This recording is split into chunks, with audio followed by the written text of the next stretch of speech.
Welcome to your Continental Classic Week 3 recap. I'm Ian Riccaboni. We entered Week 3 with Kyle Fletcher as the first athlete to reach 9 points, with a shot to clinch his spot in the Blue League final, with a fourth win, while the Gold League had no clear leader and all athletes still in play.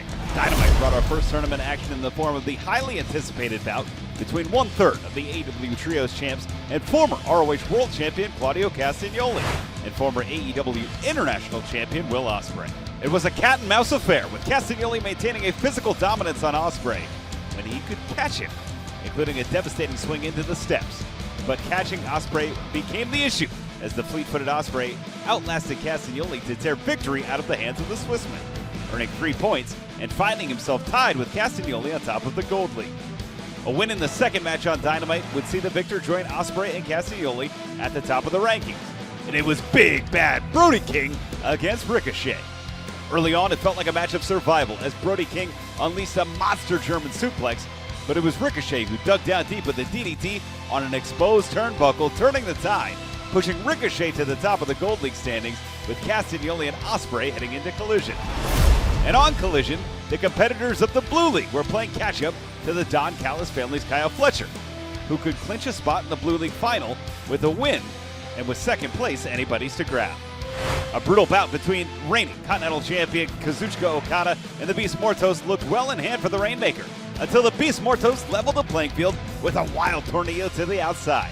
A series of backbreakers kept the Beast in control, but a missed dive after an impressive pop-up Samoan drop put Okada back in the match. Okada's signature dropkick stunned the Beast, who had one last snarl. A lariat followed by a Rainmaker, though, earned Okada 3 points, pushing him to 7.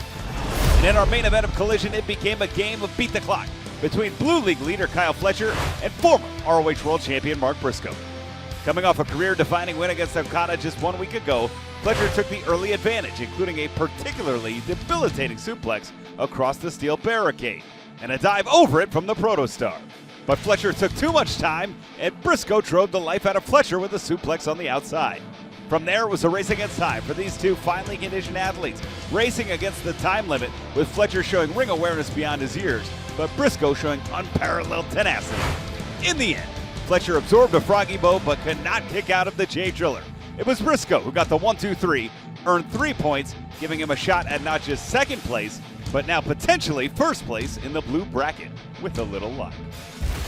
Fans announced already for next week. It will be Will Ospreay against Darby Allin at Dynamite Holiday Bash, while Shelton Benjamin and Beast Mortos will compete on Wednesday as well in Blue League action. Brody King, who is still mathematically viable to win the block, will take on Commander. For this Week 3 C2 recap, I'm Ian Riccaboni. Happy wrestling, everybody.